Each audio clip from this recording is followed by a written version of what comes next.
Hello, my name's Ian Seeger from Pilot Career News. On the 6th and 7th of November, we held our very first virtual edition of Pilot Careers Live. We streamed over 30 different seminars with 60 speakers. There were 2 days packed full of great information. Of course, we recorded everything, and you're about to watch one of the videos from the event. Before you do, I just want to thank our sponsors, Bose, Alsim, Entro, and of course Poolies. Without them and without the exhibitors, it wouldn't be possible. The exhibitor pages are still live, so feel free to head on over there. Go to www.pilotcareerslive.com and click through to the exhibitors. There's loads of information, loads of downloads, all sorts of great stuff there for you. Anyway, enjoy the video, and if you find it useful, really appreciate it if you click subscribe on our YouTube channel. Thank you. Bye-bye. And everybody, this is the last chat in this particular session before we go to Q&A, and then we have our final session of the day after that Q&A panel. This next chat is with Wren, who is CEO of Wings Alliance and Director of Bristol Groundschool. Before I introduce Rod formally, I just want to once again say thank you to our sponsors, to Bose, to Alsim, to Poolies and to Entrol for supporting the event for us over these last 2 days, and also to our exhibitors who are all here virtually, and we do ask that you spend some time having a chat with them at some point during the course of the rest of this afternoon, please. So introducing Rod then. Rod is talking about committing to training and managing the risk this afternoon. And as I said earlier, Rod is CEO and Wings Alliance and Director of Bristol Groundschool. He's a former RAF pilot, Head of Training at Oxford Aviation Training and CEO at CTC Aviation Training, which is where we knew each other first. He presents a personal perspective based on 45 years. I was going to jokingly say 450 years, but 45 years is long enough. 45 years of aviation experience, including 30 years of pilot training on how to manage the risks of committing to pilot training and how to make yourself competitive when seeking employment. Rod, thank you. Thank you, Karen, for that introduction. Thank you for making me feel really old. It's a pleasure. But thank you again for the opportunity to speak, and thank you for listening, for tuning in and staying with us this long. So we've had some really interesting presentations. A lot of them are around the same sort of themes of, if I'm going to go into training, what are the risks to me? Should I go into training? So I'm going to expand a little bit on that. These are my personal opinions. They're based on a vast amount of experience that Karen so kindly reminded me of, but they're also based on my position not only with the industry, but on me as a parent. I know there are a lot of parents going to be watching this, and a partner's going to be watching this, and I have the perspective of parent of a trainee pilot who's doing his PPL at the moment. He's exactly in the same boat as a lot of our students are. So this advice comes from the heart. It's the same advice I would give to my son.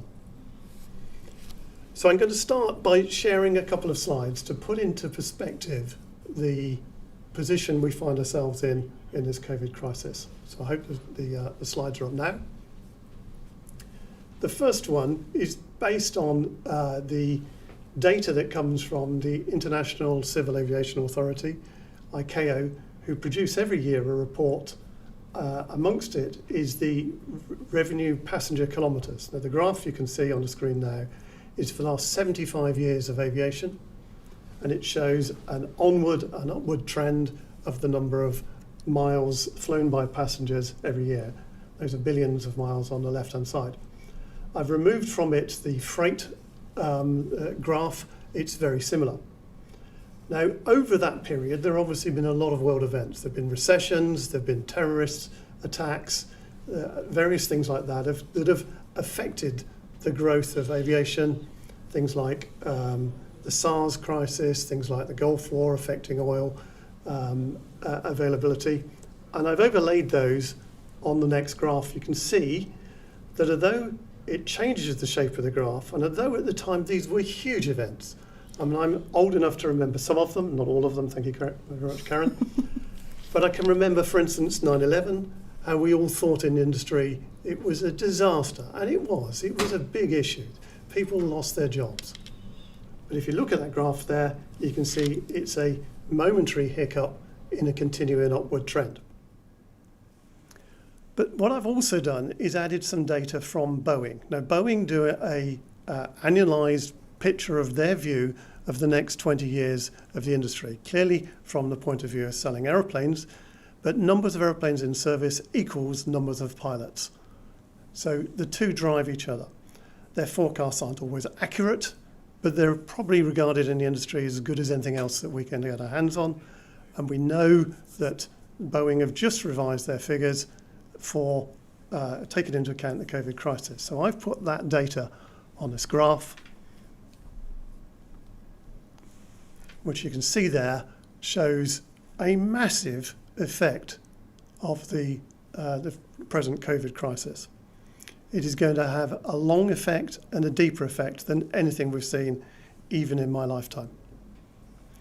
So on the basis of that, which is just pure facts, and we don't know whether the Boeing predictions are correct, I'm going to talk now about whether you should enter training, and if you do, what are the risks to you, what you can do about the risks, and how you can make yourself competitive when you get to the other end and look for a job. So that's the end of the slides, really. What I'm trying to say is that there is a huge effect. It isn't all doom and gloom. As you can see from that last slide, there is a recovery, according to Boeing, coming. Exactly when it is conjecture. How much it recovers is conjecture. But I think most of us in the industry know that eventually we'll be back on an upward curve. For you considering going into training, it is therefore all about timing. And the questions that obviously arrived are, should I start training now? If I do start training, what are the risks? How do I manage them? So the first thing, should I start training now? The obvious risk of starting training now is that when you come out the other end, there is no job. And that is a disaster. So there are three things I would suggest you can do. One is, do not start training now. It is an option. The downside for that is that you are facing several years before you will be in employment as a pilot. If you're prepared to wait for maybe 5 years, then that's feasible. And I say 5 years, it's quite feasible that there's 3 years before we see a decent recovery, 2 years to train, 5 years before you get in that cockpit. It is a relatively risk-free but lengthy option. Second option is perhaps consider doing a university course if you don't already have a degree. We work with University of West of England. We just launched a degree program with them. It allows you to do your flight training alongside a degree. You end up with a decent degree, either in aviation management or in aviation engineering, depending on your preference. You end up with an ATPL ready to go into an airline. It lasts for 3 years. So that might be an option for you. You've missed this year's enrolment. There are 51 students on it. But next year, that would be an option. Or indeed, there are other university courses that are similar. The third option is start training now. Now here, my advice is the big risks are you coming out the other end at the wrong time. That means you must be in control of the pace of your own training. It is just too dangerous to start training on a course where you have no control over the pace of training or the graduation date and risk ending up in an awful situation that some of our graduates are in, where they've completed the training, they've spent the money, they've got no money left to enable them to stay current, and there are no jobs. You wouldn't get on a train without brakes, so don't start your training without some control over it. So the other risks. What happens if I'm uncompetitive when I come out the other end? It is likely that certainly during the early days of recruitment, there will be a lot of people after the same jobs. You want to make sure that you're one of those who get a job rather than one of those who forever gets turned down. How do you do that? Well, here's some quick advice. One is get assessment before you start training. It's been said many times over the last couple of days, but don't go into this blind. Get some honest, independent feedback on how you stand now. That's not to say you need to be an oven-ready chicken. There is time to develop. So the second bit of advice is work on improving your competencies. Now, it's difficult doing that on your own, but there are ways, and within the right organisation, they will help you train, develop not only how to fly aeroplanes, but also those other important life skills that help you as a pilot. Third thing is choose the right training plan. Now, it seems pretty obvious, but don't just sign up with anybody and go off and do something that's not suitable. Spend your time doing research. Make sure you take advice from people who are able to give you advice on what's the appropriate training plan for your finances, for your availability, for your learning style. There are a lot of different ways of doing this. There is no one way fits everybody. So you should have advice from a training advisor who knows what they're talking about, can offer independent advice. Important that they're not trying to sell you a course, that they can tailor something to suit you and help you make the right choices. And the final thing is that when you get to the other end, when you are applying for those jobs, we had a session on CVs earlier, make sure you get training in how to present yourself. That's not just in writing, but also how to present yourself for an interview. No one can change you, but they can help you present yourself in the best light. I do interviews all of the time for pilots, and it is amazing the difference that a little bit of training can help people put themselves in the best place. So next risk is a bit of an obvious one. I think a few people have alluded to it. This is a very challenging time, not only for pilots and airlines, but also aviation training organisations. We've already seen airlines going bust. It's very likely that some ATOs are going to go bust as well. And if you're training with someone who goes bust, it's a problem. There's two ways you can get caught out. One is paying a large amount of money in advance. Just don't do it. Now, it is reasonable for an ATO to expect you to pay a little in advance to cover the costs of things they're committing to you before you do that training. That's not unreasonable, but these should be small and regular chunks. If anybody asks you to make a large payment up front, ask them for a better payment plan. If they won't agree to that, don't worry, there are plenty who will. Move on, go to another training organisation.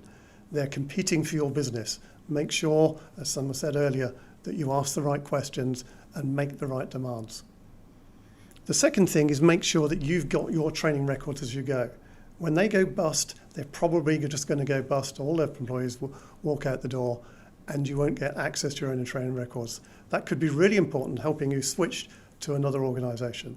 So you should expect every time you do a simulator detail, every time you do a flight, to have a comprehensive written debrief from that in writing. Electronic form's fine as long as you can still get access to it, or on paper that you could take with you to another training organisation. The final thing is on this, don't do an MPL. I'm sorry, I have to say it quite clearly. There aren't many around at the moment, but we've seen what's happened to students who get stuck when the employing airline no longer wants them. Don't do an MPL. What happens if the job market doesn't materialise at the end? Well, clearly, if you've chosen the right way of training, you can control the rate of your training through. So my son, I talked about him earlier, he's doing a modular route. He's just caught in this position at the moment. He's going to finish off his PPL, enrol with Bristol Groundschool, take a long time over doing his ATPLs, staying current with flying, a little bit of flying every now and again, not burning up too much money, but keeping himself current. And then when the market looks good, he'll do a full-time CPL, IR, APS MCC and be ready for employment. Control over the pace. You've got a lot of control if you've chosen the right method. If you do get to the other end and you've burnt out all your money, you need some plan B. You need some way of sustaining yourself, either during training when you're going to have to slow up and you can't carry on with the training, or at the other end when you need to earn some money and sufficient money maybe to go into the simulator every now and again to keep yourself current. So you must have a plan B. Do not go all in. Life is not a poker game. So a quick summary then. Things that you should do. You should get assessment of where you stand before you fly. You should make the right choices about training that allow you to stay in control. You should be demanding of those training providers you go to. You should get yourself trained in how to present yourself to an airline, and you should be careful that you've got a backup plan. There's a lovely phrase in aviation that we all know, which is plan for the worst and hope for the best. Thank you, Rod. Thank you very much indeed. As we've been saying all the way through these last couple of days, gather your information, ask all the questions. Rod's opinion is a very valid opinion. As I said, he's been in this business for a very long time, but there are other opinions out there, and you need to make the decision that is based on your own personal situation, your personal circumstances. So just gather that information and ask all of the questions that are necessary. But thank you very much, Rod, for your insight. We are going to move into a Q&A session in just a moment, so we're going to run to an advert briefly, and then Rod will be back to answer some of the questions that you've been posting us, as well as our other panel members from earlier this afternoon. So thanks everybody, thank you Rod, and we'll see you in just a moment.